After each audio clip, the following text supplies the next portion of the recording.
There we Yeah, there go. we go. There we go. Can you hear me? Yeah, yeah, I hear you loud and clear. Yeah. Perfect. Nice. Awesome. How are you? I'm very good. I just put my middle son to bed like 5 minutes ago, so I didn't have really time to set up and prepare it all well as I was hoping for. But Yeah, that's yeah. okay, I guess. That's okay. That's the way life is. Yeah, Uh, I just put our two kids to bed, and they were the one and only time that they both wanted to sleep with Papa was today. So I came down about 5 minutes ago as well, yeah, so it's yeah. okay. Same Yeah, yeah, same yeah, situation. yeah, yeah. And yeah, you told me about your cold, but it doesn't sound that bad. How are you? No, I'm all right. It's just in here. I actually yeah, I took 3 or 4 days off last week training, and I've kind of got back into it. But every time I kind of do like an interval session, Hmm. my nose fills up. Oh man. Yeah, So those yeah, interval sessions, they are important, I've understood.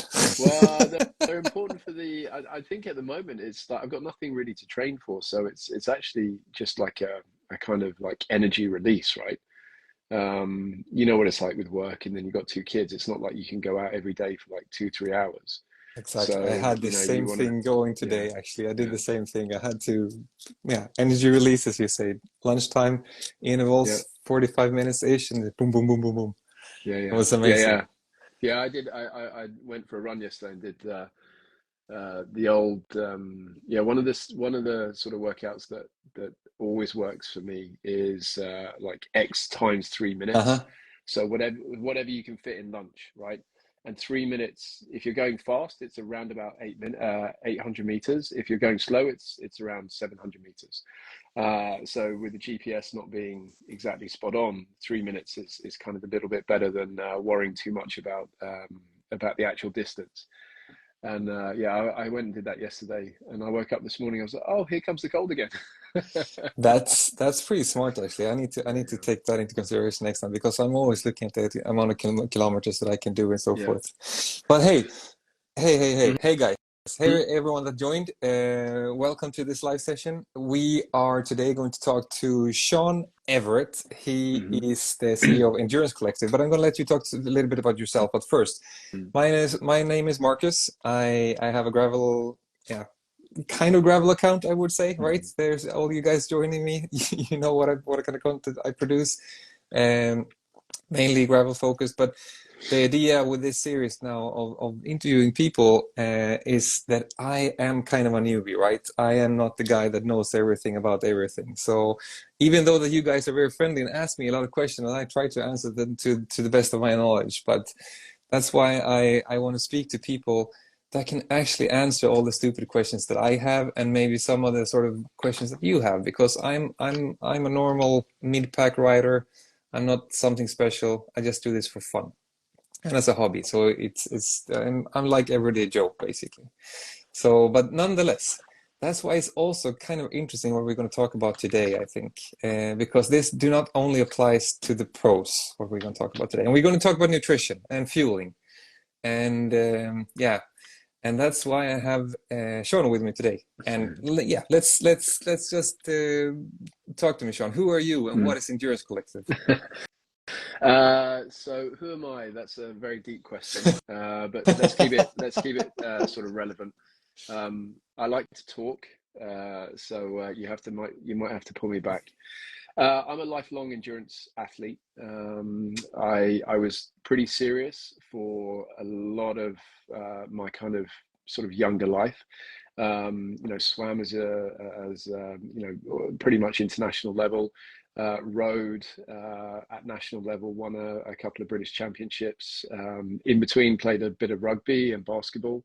And yeah, found myself kind of going back to my kind of swimming background, but I loved with rowing. You know, I love a lot of rowing was built in and around sort of cycling, especially in the off season.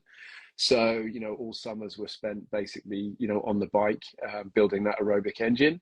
And then with rowing, there's a significant amount of sort of power to weight. So a lot of it was, you know, lifting weights and you know, long rowing machine sessions, which build, you know, a significant capacity in your body, but also, you know, significant strength. And I found that I was, pretty good at racing bikes. I wouldn't say I was elite, but I could do quite a lot, quite well. So in the UK we basically have like 4 seasons, 4 cycling seasons in one season, which is cyclocross, time trialing, Grand Fondo, crit racing, and then also hill climbing. And basically outside of hill climbing, I can pretty much do most of the rest through the summer. And my focus was triathlon, but I used to use all of those events to get me sort of fit and into, good condition in terms of the bike leg of triathlon. I've always run, and I've run not fast, but I've always run from a kind of mental health perspective. So, I swim, significantly, but in a pool, it's quite boring because you're just going up and down in terms of lanes, the black line chasing. But the running was kind of cathartic. It was that kind of space. And then when I found sort of cycling, I found that, several groups of cyclists that, I could find that kind of release. And then I kind of grew up a little bit and got rid of that angry competition side. Still there. But yeah, I've been riding now. I've been riding all my life, but effectively, pretty much riding whenever I'm injured from running because I'm so old. I basically, I'd probably say 70% of all my training is done on the bike. And then when I'm not hurt, then I'm running. So it's bike and Got you. swim, and then run, bike and swim.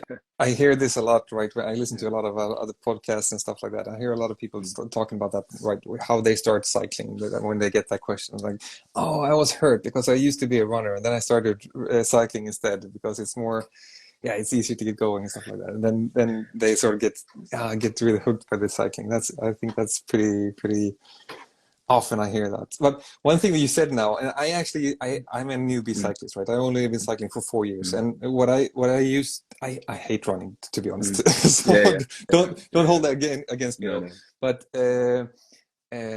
because I'm so bad at it as well. But I used to love rowing as well. I Yeah, never did it. I never did it sort of in a real boat, only on the machine. And I think, and yeah, I can't remember, but I had this thing where I wanted to go 10,000 meters, sub 40 minutes. And I yeah, did that. yeah. So I was pretty happy about that. That was kind of an achievement for me to do that. Well, that's a pretty good score on a rowing machine. Yeah, thank you. Yeah. No, no, no. It is. It is. I mean, that's the thing. It's kind of like rowing cross country being those kind of ultimate kind of capacity demand sports in terms of all of the muscles, all of the energy systems. You get parts of cycling which are like that. You get parts of running which are like that. But there is something, pretty special in both cross country skiing and rowing, Yeah. and to a degree, sort of swimming as well. But I think if you can go sub 40 minutes on a 10K rowing machine, you've got some capability, that's for Oh, sure. that's good. Yeah. I'm happy to hear that. So, guys, everyone that joined, you can also drop questions and that we can ask Sean about fueling. So please use the little question mark that you see there. You can tap in your question. You can use the comment field as well, but it gets lost, so it's really hard to keep track. But I saw one, and I think it's because of your dialect. Someone asked you, "Are you from the UK, or where are you right now?" Yeah, yeah. So for love, we moved to Sweden. So my wife is Swedish, and then yeah, we moved to Sweden very late 2018. So we wanted to beat Brexit, the self-harming British accident that was self-inflicted. Yeah, but basically, I was born in Kenya, and Oh, I've lived in Australia, lived in Canada, wow. and I would say, my formative life is in the UK. 12 years, I was, moved to the UK when I was 12. So from 12 onwards, all of my education, university, and early work career has been spent in the UK and London, and that aspect. But from my family background, I was born in Kenya. My dad is still, he's a multiple world champ at age group swimming, Oh, wow. and he used to organise Ironman Penticton swim. So, you know, he's, you know, fully part of that kind of endurance sport world. My mum, she was an international swimmer. My brother was an international swimmer. I'm actually the only part of the family that wasn't an international swimmer. I was national level UK. Which is So pretty darn I'm good the too, huh? well, yeah, well, no, it's not No. international. Not Okay. when you're talking to the big Now brother, we it's have not. that benchmark, then of course, yeah. Yeah, yeah. So, but anyway, cut long story short, I have a very mixed accent. Yeah. Some people think there's a little bit of Australian there, which there is. Most people kind of get that it's not quite British English, but what is these days? Yeah. No one asked Yeah. me where I'm from, but it's because I have a pretty bad accent. So I'm from Sweden. I'm from Sweden. Yeah, yeah. Okay. So let's get into things. Like what let's get one of the things Mm, that's quite interesting when it comes to fueling, right? We've heard about this thing called bonking, mm, and there's a lot of people that bonks, and yeah, mm, maybe there's different words for it as well, right? Hit that brick wall, whatever. mm. What is it that happens? Can you speak to us? What is it that happens with the body, and kind of why? And then we can get to how you can prevent that as well in after that, right? Yeah. So I think if anybody it doesn't really matter where you are in your cycling journey. If you are committed to cycling and you are training relatively regular, you know, whether you're year one or year 20, the reality is you probably will have bonked at some stage. I've bonked multiple times, mostly because I wasn't as educated in this field as I am now. And I think ultimately, very simply, bonking reflects that you've just run completely out of energy, like totally out of energy. And there is, you know, there's a lot of talk in and around how do the Tour de France cyclists go as fast as they do now, and you know, are they kind of still on drugs and all that kind of conversation. I think, you know, who knows what the individuals are doing? I don't know that.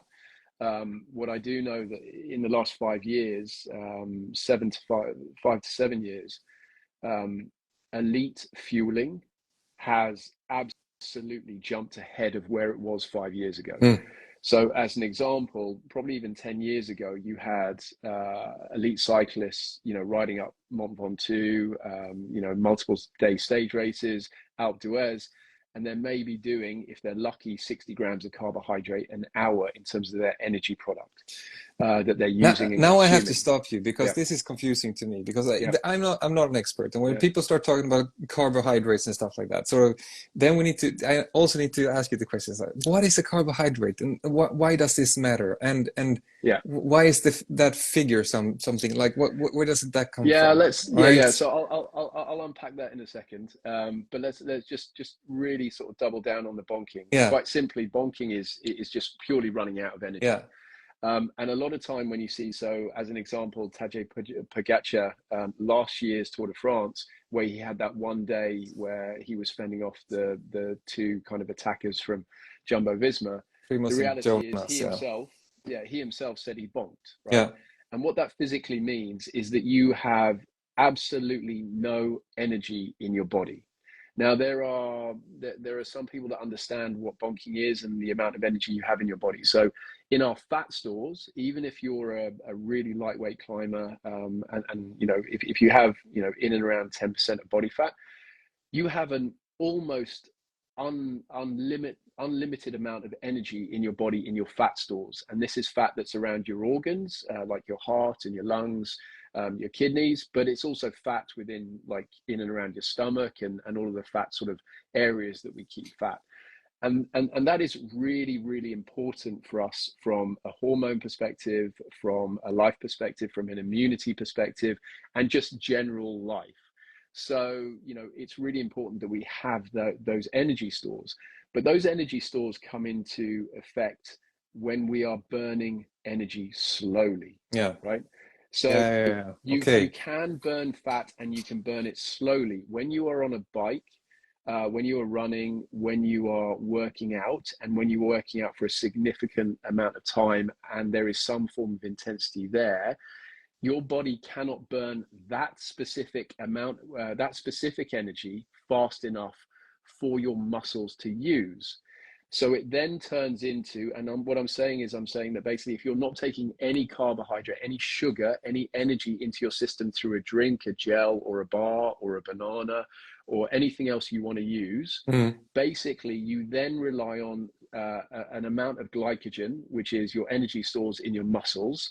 Those energy stores in your muscles are limited, and from a kind of genetic DNA perspective, those energy stores were only ever supposed to be used in a fight or flight when we were cavemen and cavewomen. So Yeah. effectively, it's a So it's really the limited amount of fuel ready reserve kind of energy. thing. Yeah, it is. It is. And so when bonking happens, it means that you've used all of the energy in your stomach, in your intestines. You've used all of the energy that's floating around in your blood from the food that you had before or the night before.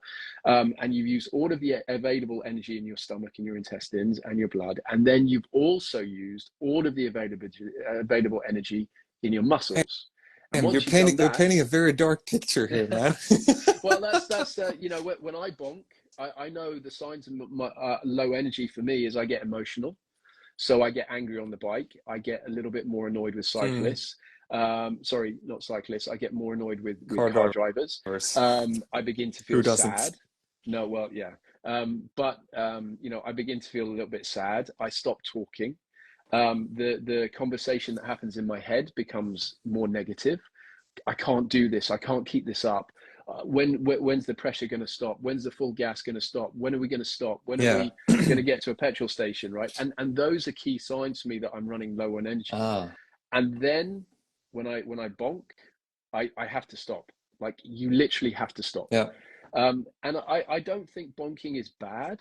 I don't think bonking sorry, bonking is bad. I think cyclists, I think endurance athletes need to experience bonking at some stage.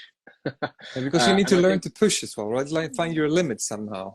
yeah, No? you need to find your limits, but you also need to find the kind of telltale signs Ah, of of what course. bonking feels Makes like. sense. And also, you know, when you bonk, you realize actually how important fueling is. Yeah. You know, and you know, I've bonked multiple times. I've bonked where I've come home and my wife has opened the door and said, you know, where are you? You're supposed to come 2 hours ago. We ended up being on a 4 or 5 hour ride. And I, you know, I'm like, oh, I'm so bad at cycling and emotional and blah blah blah. And that's just low energy. It's low Yeah. energy, and you know the difference is there's a lot of a lot of sort of mythology in and around sports nutrition, and you know a lot of pure electrolyte companies will tell you about the importance of dehydration and not being dehydrated and performance degradation with dehydration. If you don't have any energy in your system, you do Yeah. not go. Right? You cannot go. It is that simple. So Yeah. being lower on energy for most endurance athletes is a significant barrier to performance. And we work with one brand that's founded by Dr. Asker Yakendrup, who's probably, you know, in the top one or two of the most elite sports nutritionists, sports scientists on the planet. He's the head of Red Bull Sports Science Institute in Vienna. He advises Jumbo Visma. He advises EF Pro. He's a 16-time Ironman himself. He had potentially the opportunity of going pro as a cyclist. And, you know, he fundamentally believes that the single biggest positive or negative you can make on race day as an endurance athlete outside of a really good night of sleep is fuel. Yeah. It is the single thing that you can make on a day-to-day basis. You know, training progression takes time, consistency, aero, blah blah blah. You name it. All those things take time to actually make a difference. The single biggest thing you can do on actual race day or big training day is get your nutrition right. But, but we meet pack cyclists and newbies like myself. We go out. We're not prepared. We maybe stop at some local coffee place or whatever and grab like coffee and a cake. Like, what does that do in comparison to real fuel? How does it compare? Yeah, so like there's a couple of things. So just right at the beginning, you talked about like being a mid-pack kind of newbie cyclist. I think, you know, one of the things that I'm trying to do with my company is effectively bring and simplify elite fueling to the everyday cyclist. because I was Perfect never an elite target group. cyclist. I'm not an elite cyclist, and I never was. In my mind, I thought I was, but the reality is I never was. And actually, where I am in life now, I actually want to get more out of my passion. Mm. You know, I have a limited amount of time to train. I have a limited ability to, you know, get after the goal, the big goal. I'm less selfish than I was before. Mm. So for me, I'm I an hear you. everyday I'm right athlete, there with right? you. It's exactly that's the thing. Like Yeah. life balance, whatever people try to call it. There is no such thing as life balance. I've also No, heard, but nonetheless, no. we have Yeah. limited So amount of time, so it's better to make the best out of it, right? yeah, and I think where we come from here is that, you know, depending on the type of session, um, depending on the on you know where you are in your training block, where you are within your goal, and also where you are in terms of your day, your stress, your lifestyle, everything that goes around that depends on how you would fuel, which makes it sound a lot more complicated than it really is. Mm. The reality is fuel intensity, fuel volume, um, and I think those two things are really, really key. You'll hear a lot of things in terms of cyclists of, you know, the elite athletes pushing 120 grams of carbohydrate an hour. Well, that takes a lot of training, and also they have a lot of medical staff and professional coaches who are with them, and they have a lot of free product for themselves to actually train and get used to that level of energy. The simple fact is, if you're cycling for an hour, and there's no intensity, and you fueled really well and it's an evening ride, you may or may not actually need to fuel. If you're going quite hard and doing something fairly intense, yeah, you should probably look at fueling with a small amount of carbohydrate, between, you know, maybe 10 or 30 grams. And that could literally be like a glass of orange juice or a banana or something like that. And the goal with that is not necessarily to fuel that single session. It's also then to fuel the next session after that. Mm. Because if you are within a training program or you do have a goal, fundamentally you're not looking at, you know, you're trying to complete every single day, but you're also trying to complete the week, and you're trying to complete the month, and then you're trying to complete the quarter, and then you're trying to complete the half year to get to where you want to with, you know, race day. And what we're talking about is the sort of balance between fueling for the day and then fueling in terms of consistency and And progression. but Um, can you talk to yeah, me a little bit more the practical side of that? yeah. Like how do you prepare for that event, and in comparison maybe to how do you like fuel that specific day of the event, or big Mm. training session, with if we sort of leave out sort of the smaller training sessions Yeah, for yeah, now, yeah, yeah. and we home in on those things, because I mean I've done a couple of events now, and I'm super scared. Mm, I don't have time to train for it. mm, So I need someone to tell me like what should I mm. do? Yeah. So, you know, the reality here is that there is, not the reality. The data suggests that basically, you know, anything up to an hour with intensity is around 30 grams of carbohydrate. Now we use grams of carbohydrate because it's simpler than to work out calories. So 30 grams of carbohydrate is simpler to compute and to work out what you're doing. You know, you know, when you how you're fueling yourself, compared to 120 grams of calories, or not 120, 120 or 160 or 320 calories per hour. You know, when you're in the heat of the moment, and you're pushing in your full gas, and you know you're looking at how, you know, you trying to understand your volume, trying to understand how much fuel you're taking in. Calories is quite Yeah. complicated. So here what we look at is, I've shared, we'll share it, we'll share it after this to anybody who's interested. But ASCII Aiken Drop actually has a fuel app. You can QR code it, and basically what it does is it allows you to go and get I'll a put it in my base. stories later, guys. So Yeah, yeah. cool. So basically, it would give you a basic idea of what you would need for that race day, that race goal. But effectively, what you want to be looking at is, for an event from 0 to say 2 Yeah. hours, depending on the intensity. And this is really key, but depending on the intensity, you want to be looking at somewhere between 30 grams to say now I'm 60 gonna, grams. Yeah. when you say intensity, is that heart rate? Is it Yeah, like, hard. yeah. No, it's either power. It's a hard. Basically, you're not talking, right? Okay, okay.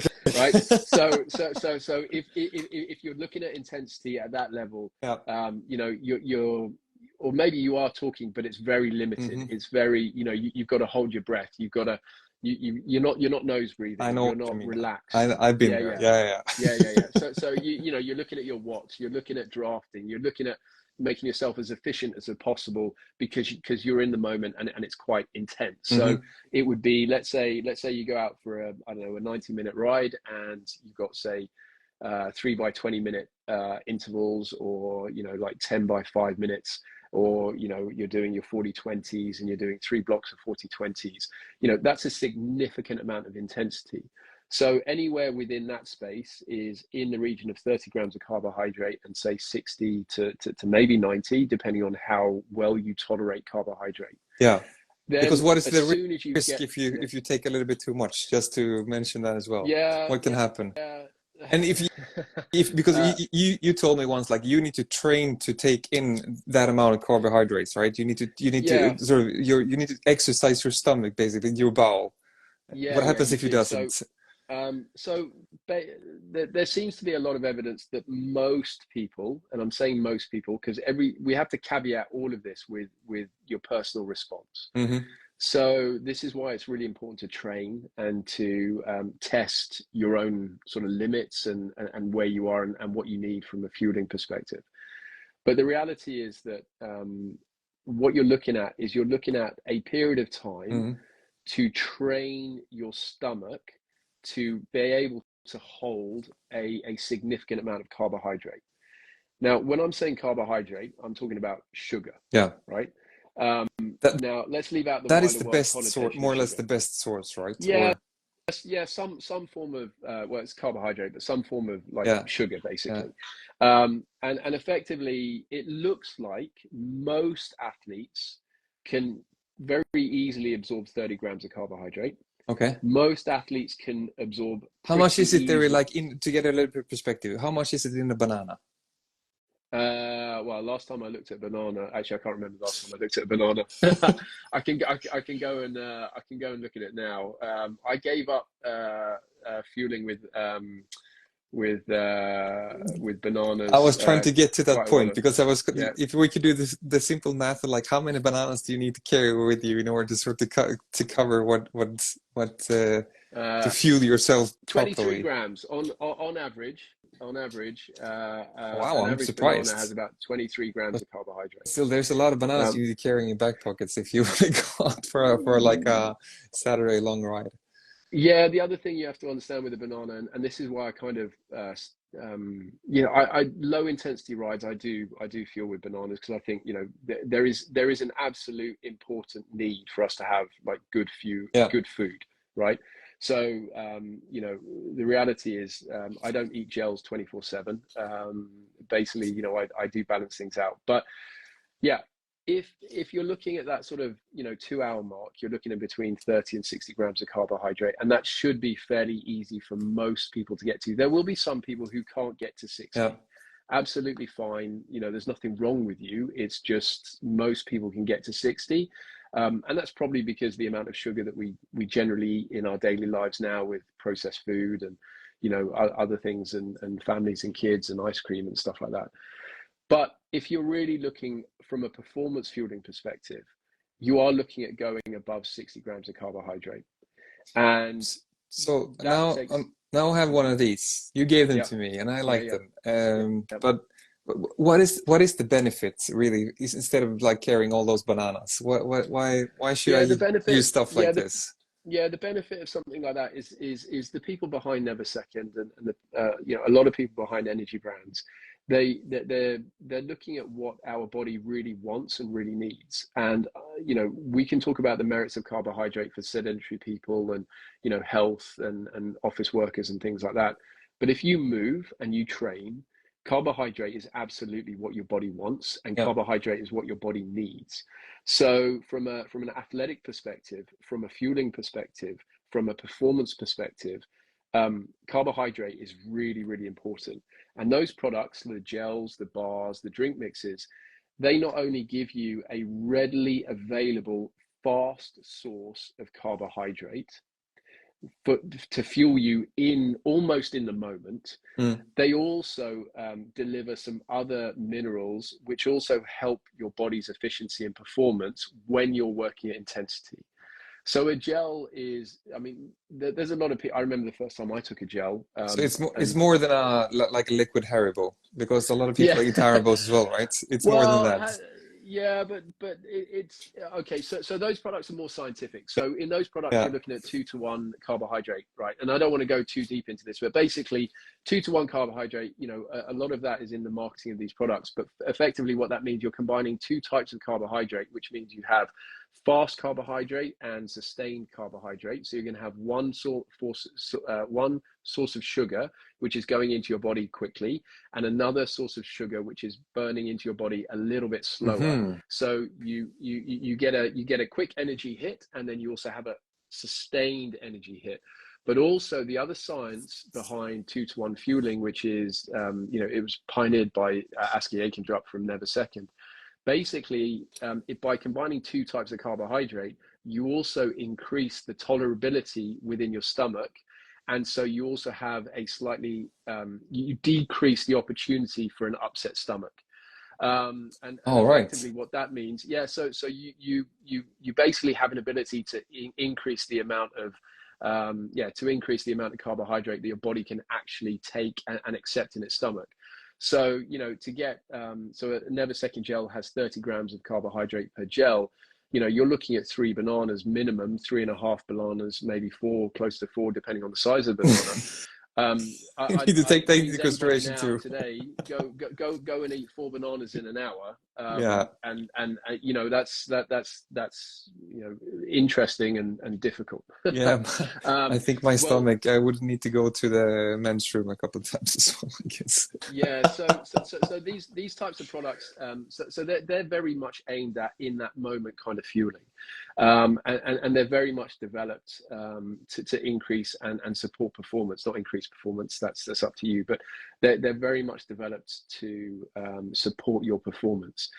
As I said, carbohydrate in the wider world has a very bad name, and it's how humans use carbohydrate and then don't move, or we overprocess our food. Yeah. That's bad. Yeah. I remember when I was growing up, like the people were sort of, when you wanted to go on a diet, you were supposed to cut the carbohydrates and stuff like that. But Yeah, but let's touch on that really quickly, because part of cycling and the newbie cycling, they'll hear a lot about power to weight. Yeah. The reality is that when I talk to everyday athletes and they talk about weight, we need to reframe weight, because actually the most important thing an everyday athlete and non-elite athlete can do is actually work on their power, right? Yeah. You focus on your power, you focus on the volume and the intensity, and your weight will naturally come to a balance which is healthy for you. You also have to understand you have a winter weight and you have a summer weight, right? That's basically that's all. That's most humans have that capability of moving within that weight. Focusing just on your fat and just focusing on your weight is really unhealthy. Focus on developing your power, focus on developing your engine, focus on developing the intensity, the VO2 side, as well as your zone 2 endurance. So focus on building the endurance, focus on the VO2 or increasing your capacity. Then when you're then worried about weight, then you look at weight and you do things like a positive calorie deficit. So anybody who's going on a diet, there's a reason why most people fall off diets within 2 weeks, because it's going against our DNA. It's going against how we used to run away from dinosaurs and protect ourselves and things. It's really, really important that we do maintain some weight and we do have fat stores. It's critical. So the way we look at it and the way that I talk about this is that go into, in terms of diet, go into a positive calorie deficit, which means that you do eat less calories than you burn, but you don't try and cut your calories. You try and increase the amount of calories you use. Then that is beautiful. You do that over a long period of time, right? So if you're a cyclist, you're looking to cut weight, you don't, it's very unhealthy to cut weight within 2, 3, 4 weeks. It's unhealthy, and I don't think it makes people happy. If you're looking to cut weight, then you cut weight over 6 months. And if you're looking to cut weight, well, as I said, start with power, start with volume, start with intensity, then do positive calorie deficit. And then you then will come to a natural weight. And then if you really need to push on a little bit more, of course, that was going to have some kind of discipline around that. Lose the wine, lose the beer, lose the Haribo, lose the processed bread. But the reality is, diet's pretty difficult. Eat really healthily, but calorie deficit diets are really difficult. I think calorie deficit diets for endurance athletes are really difficult and potentially harmful in terms of immunity, progression, consistency. And I think ultimately let's focus in what is going to improve your performance. And then weight is in your pecking order, it should be, it shouldn't be in your top 10 really. I'm blown away, Sean. I did not expect that our discussion was going to take this turn and you were going to talk about this in this kind of way. And it just enlightens me, honestly, I'm maybe DNA-wise lucky that I don't need to sort of fight weight in that sense. I would, of course, like to have more power. Who doesn't? Yeah. But to really put that perspective on things that don't focus on that, but to focus on your power, and then those things will come, and the whole balance of what did you call it again? You call it positive? No, positive calorie deficit, which means exactly. you burn more through exercise and movement than you do in terms of cutting your calories. Right? So let's say for an average man, the old equation is 2,500 calories. Okay, 2,500 calories, brilliant. But let's say you're burning 1,000 calories a day. Let's do 1,200 calories, right? So you still feel that you're eating the same. You're still eating the same. But again, it's one of those things, it's one of those programs that you look at the very end of everything else. So get to your power, get to your power goal, get to your volume goal, get to your intensity goal, get to your sleep goal, right?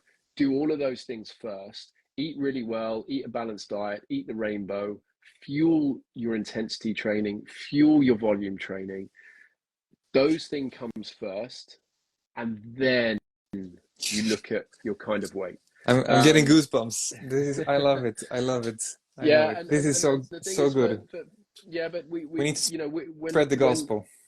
We do, and I think the big thing, this is about longevity. When I talked at the beginning about bringing elite fueling concepts and products into towards everyday athletes, the focus here is that it's like when I look at myself, it's for me to get more out of my passion. Exactly. I would love to stand in a mirror and have a six pack, but I also want to have the ability to go out, and train as much as I can, when I can, and also have the ability to, plug back into the family.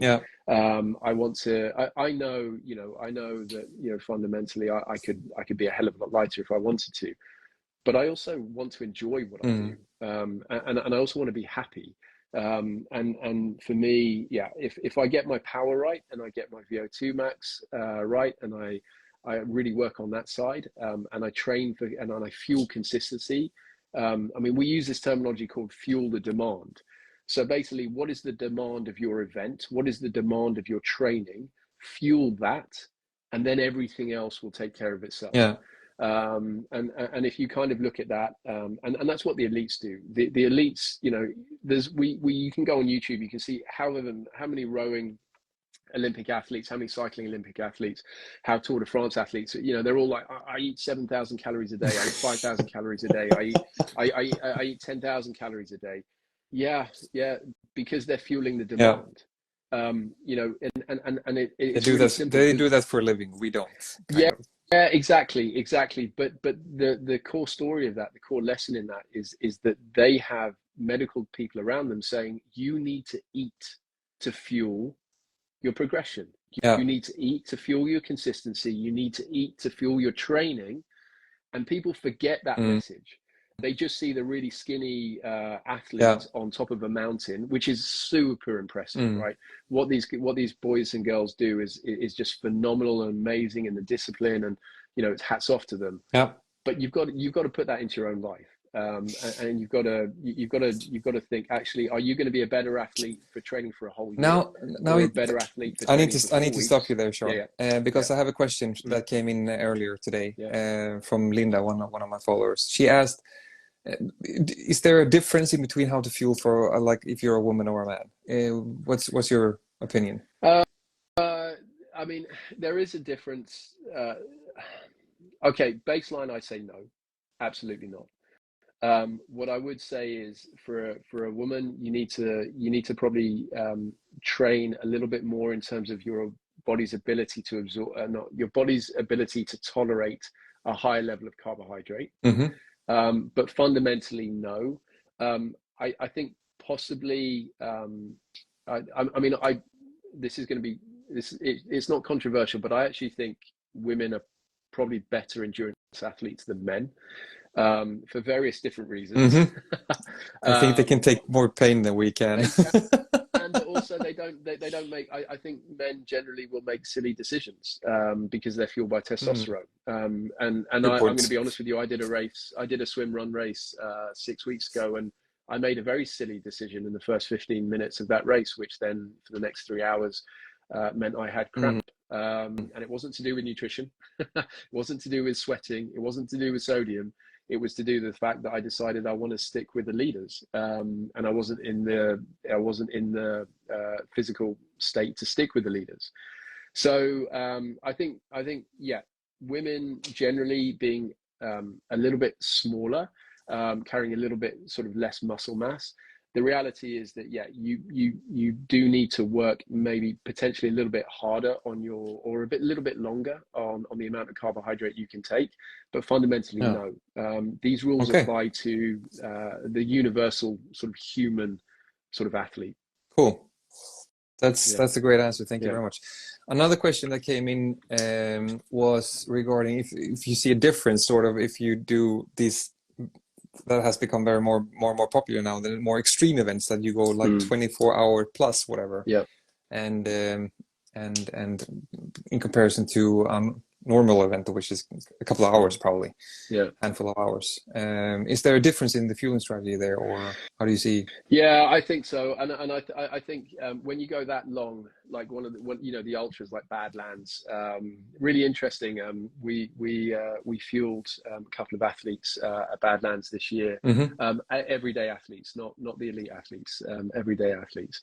And I think in these ultras you have to support yourself with the performance fuel, so the gels and the drink mixes and the powders, but I also think you also absolutely need to have some real food along the way, some whole foods, and I think there's a psychological element to that, but there's also a physical element to that. One of the products that Never Second launched this year was a fuel bar. So, it's not a whole food bar. It's a real high energy, fast absorbing, late stage Tour de France product for elite athletes. Yeah, that will help you feel fuller because you're chewing. But they developed that product because just drinking and taking gels, you're going to get fatigue. You get flavor fatigue, you get liquid fatigue. If you just ate gels, if you just ate bananas, you're going to get banana fatigue. Yeah. So I think it's really important that you switch up what you kind of look at and what you want to use. And I think it's really interesting because your body will tell you what it wants and what it needs, right?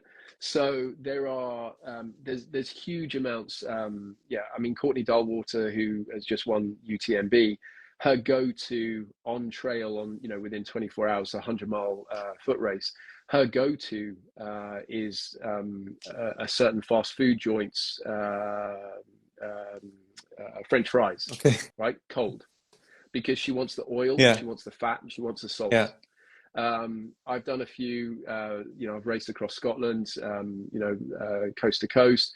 There was a point in that race where all I wanted on the bike, I just wanted potato chips. But I didn't want sugar. I didn't want anything. I just wanted potato chips. I just wanted pure, and it had to be salt and vinegar, which is a British thing, I love but it had to be, those. yeah, but it had to be super salt, super vinegar. And what's really interesting, when I get to the end of a long event or a long race, so a long endurance event, long race, there's two things that I want really. There is some form of something like Yeah. a pizza. I'm really, because it's the cheese, and it's that, my body's craving it. And for some reason, I also crave a very simple salad. So tomato, cucumber, and lettuce with huge amounts of salt and huge amounts of vinegar. Mm. And putting So that into a salty vinegar multi-stage, again, huh? yeah, yeah, exactly. But I think if you're doing something like a 300K, you can do 300K on energy, on an energy product. But if you're doing, if you're doing like a 2 day, a 1 day, 24-hour race, I think you should plan to have some real food, Yeah. not just energy. Yeah. Now, if you're a pure elite and you're really gunning for the win, then yeah, you have to sacrifice. You're going to be uncomfortable because it's just liquid energy. But that's what Ironman athletes do. They sacrifice comfort for that. The elite athletes, elite cyclists, they sacrifice that comfort for they know the performance is there, but But they're paid to do that. if you were the expert here, right? So let's Mm. let's pause for a second. You mentioned some different kinds of Yeah, products, and you've been talking about you get fatigue doing only one thing, right? So can you yeah. tell me a little bit what kind of variety is there? What kind of things do you have in your arsenal, sort of that an athlete can use? Yeah, I mean, traditionally everybody thinks about the drink mixes. So these are carbohydrate drink mixes. They're Which if you you have a good put in brand, your bidons or yeah, your whatever you call it, in your your bottles. bottles. And what's nice about those is it gives you the ability to sort of change depending on the environment. So what I mean by that is you can have one eye on hydration and you have one eye on fueling. I think it's important for all athletes, whether you're racing a crit, short crit, so say 40 minutes or 50 minutes or an hour, or you're doing something like Badlands, 700 kilometers, 800 kilometers. I think it's really, really important that you need you need to understand that fueling and hydration are separate, and you need to Mm. separate them out. Oh, Like that's a good point. it's really critical to separate those two out. And I think where we sit on this is you have your drink mixes and your powders, and their energy. And with some brands, you can actually personalize. So Never Second, you can personalize the amount of energy you have. You have 1 scoop, 2 scoop, 3 scoops. Hmm. You can then have a different amount of sodium within that product, which also then sort of looks a little bit around the sort of water from your stomach into your intestine, a little bit around hydration. And then you have gels, and then you have bars, and then you have these things called chews, which are basically like Haribo. I And love you have those. those. Yeah, I do too. They're really, really, there's enough of a variety. There's enough of a variety to kind of deal with all of that. But then, you have to be careful in and around what you want to use those products for. So there are some brands that have long chain carbohydrates, which if if you're if you're looking at having energy now, I'm not sure. These are the Yeah, so chews, by the way. those are the chews. Yeah, yeah, they're basically like Haribo, but those ones are 100% from plants. So yeah, so they're kind of a different way of taking a gel, basically, because some people don't like taking gels. And I think also variety in terms of flavor is really important. I think also within the products you use, having a limited ingredients list is really Mm. important. The less ingredients in your product, the more tolerable they will be. I think also looking for a pH neutral, not an isotonic. Uh, that whole world is a different space. But having a pH neutral product is also going to be very easy on your stomach. Having a mellow flavor, having a few different types of mellow flavors to mix and match, because there's a certain brand out there that doesn't have a flavor, and they say, well, you don't need a flavor, but you don't need a flavor because you get flavor fatigue. Mm. Well, you get flavor fatigue from not having flavor. You get flavor fatigue from having too much of one flavor. And so, you know, I think mixing and matching. But the key point here is, what is the amount of carbohydrate, or what is your fuel strategy, and what is the amount of carbohydrate that you have trained your stomach to, or your gut, so your intestine and your stomach, to accept over the period of time. And it goes back to what I was saying about fueling the demand. Yeah. So, you know, fundamentally, if you're doing a 700k bike race, you know that, you know, you're probably going through, let's say, Badlands. You're going to go through a bit of the Spanish sort of desert. It's going to be pretty hot and arid out there. So you're going to have a hydration plan. You're going to go for 700 kilometers. So you're probably going to be out there for, you know, what is it, 24, 48, 72 hours, depending on, or maybe even longer than that. You know, do you have the capability of carrying all of this performance energy with you? Probably not.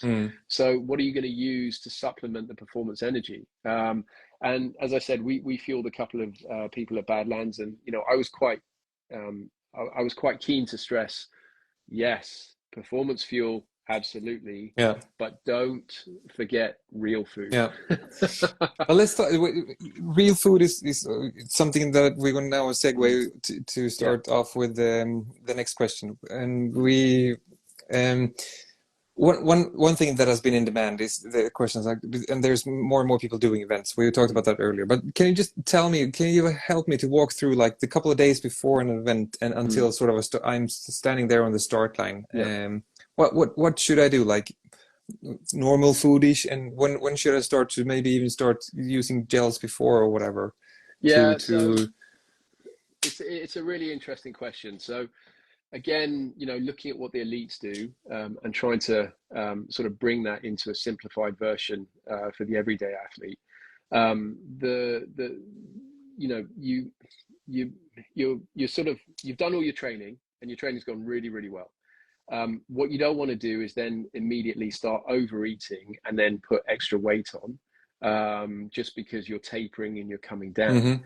What you want to do is basically eat a normal amount of food that you would normally eat whilst you were training, all the way up until about 72 hours before your event. And then in and around that 72 to 48 hours, you want to start looking at very marginally increasing the amount of carbohydrate you eat. So it doesn't mean you're going to go and eat 3,000 calories per meal per day for like 48 hours. That type of carbo loading, I mean, you know, there's only a certain amount of carbohydrates your body can absorb at any one time. So what you're doing is you're going to very slowly kind of grow that, or increase your carbohydrate. Then we're what you're looking eating to do, a lot of pasta, eating a lot of what do we eat?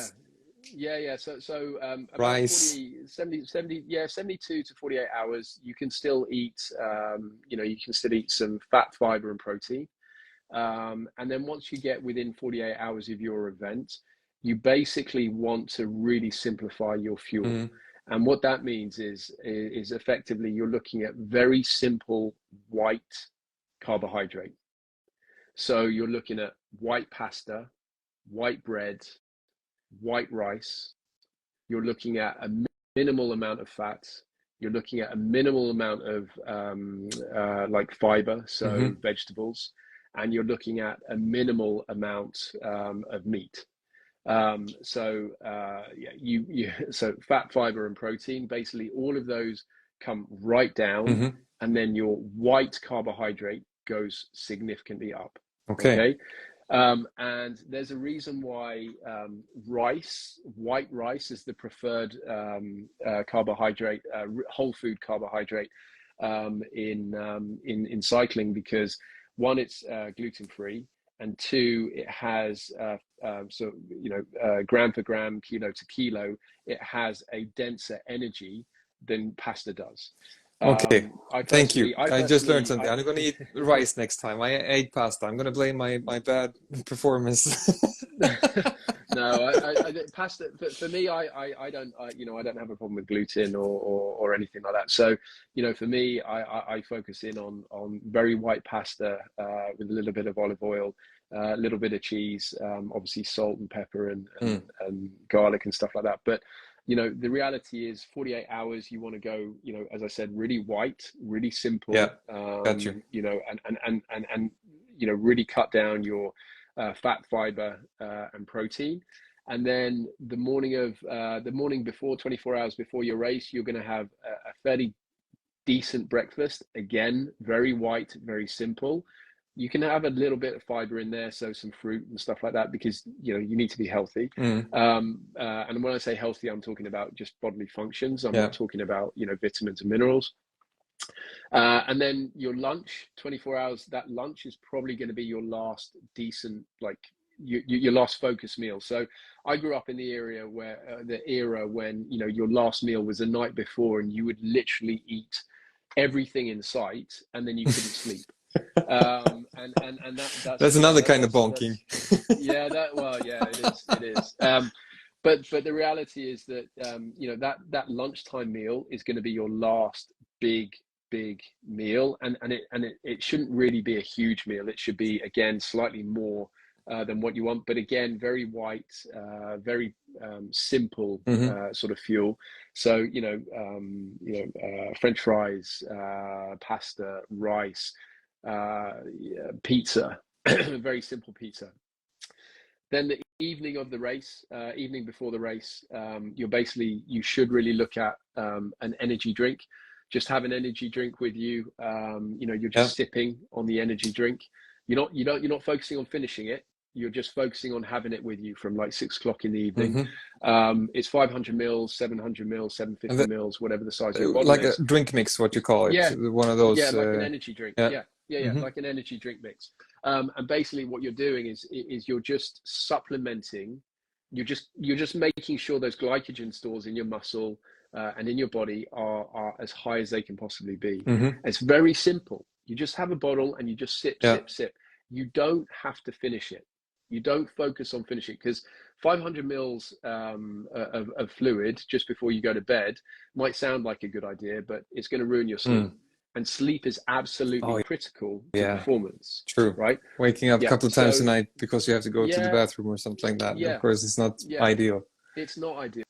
So you know, around sort of 5, 6 o'clock in the evening, you sip on that, and when that's done, it's done. And if you don't finish it, don't finish it. Put it in the fridge. Mm. Keep it cool, keep it safe. If you don't finish it, then the first thing you're going to get up in the morning, and you know, hopefully you have enough time to have a cup of coffee, or, you know, whatever your morning ritual is.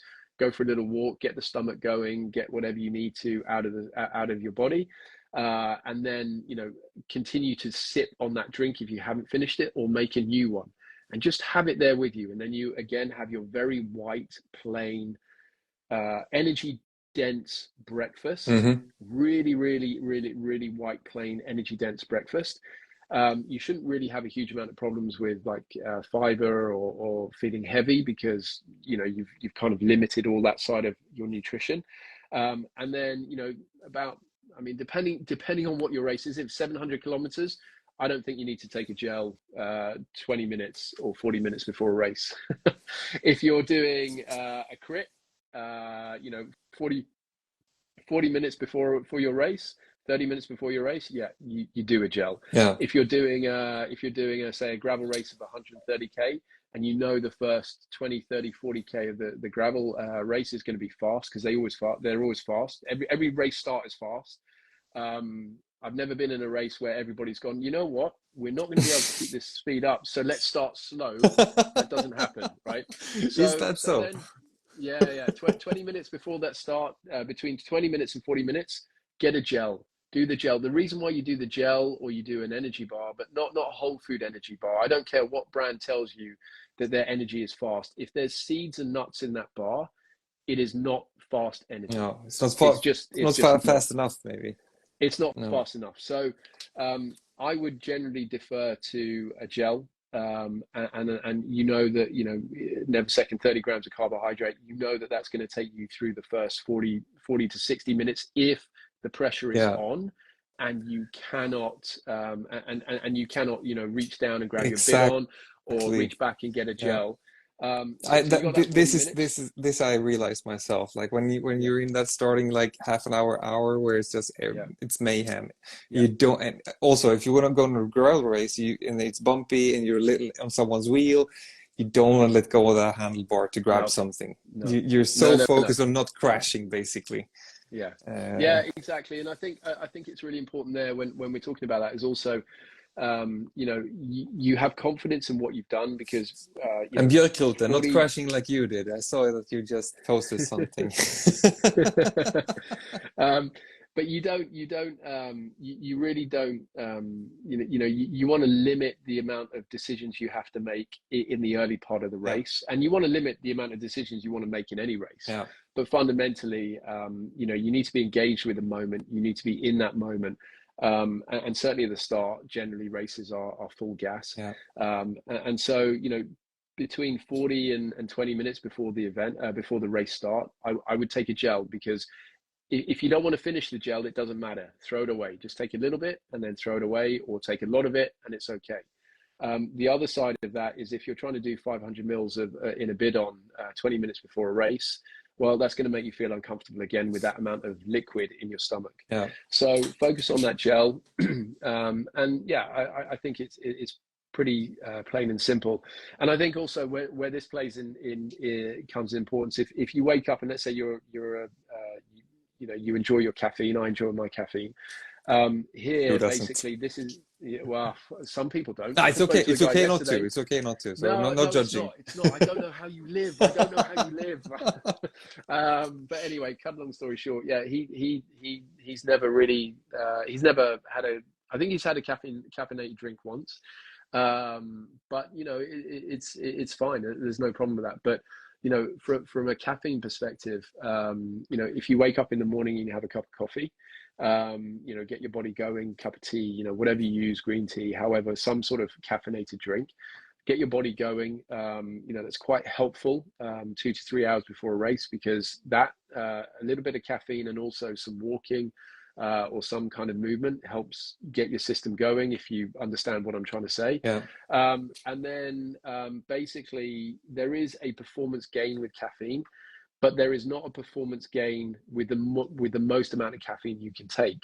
So the performance in and around caffeine is anywhere between 3 milligrams to 6 milligrams, and that performance gain is psychologically and also physically. The more you take over that, the data doesn't show that actually it's more beneficial to be over caffeinated. And I would say from a personal experience, the more caffeinated you are, the more likely you are to make bad decisions. Yeah. So, I now I'm going to tell a story on someone else's behalf, yeah, but this yeah, actually also happened at the event that I went to. yeah. She over caffeinated, and I don't, if I remember it correctly, she couldn't finish, or she had to step off the Mm, bike or something because it was too much. But she might come onto this to tell her story as well. yeah. So let's see. But that's, yeah, Yeah. you need to be careful with that stuff, as I understand as well.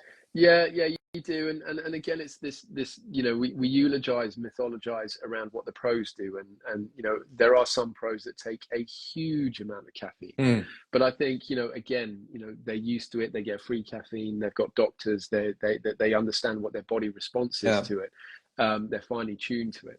I think the way we need to use caffeine is we need to understand. Yes, there is performance benefit to caffeine, but actually over caffeinating yourself fundamentally isn't maybe isn't as extra performing enhancing as you would think. So let's say 200 milligrams for a 70 kilo athlete. Yeah, if you then suddenly go to 600 milligrams, the data doesn't suggest that you suddenly become X% better in your performance. There is a very specific sweet spot with caffeine. So again, caffeine gel, you know, depending on what your race is and what is the duration of your yeah, race, a caffeine gel, probably 40 minutes, 30 minutes before your event. Yeah, and if I'm doing a crit, you know, a 50-minute race, then I'm doing it 40 minutes before I race.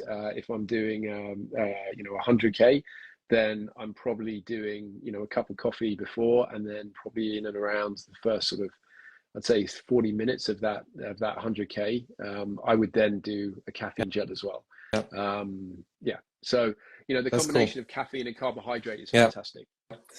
Hey, Sean, Mm, this has been astonishingly amazing. Everything I can't find all the mm. superlatives to describe this, and all the tangents, and especially the one that where we talked about weight and how Yeah, to focus on not the weight but your power instead. That was liberating, to be honest.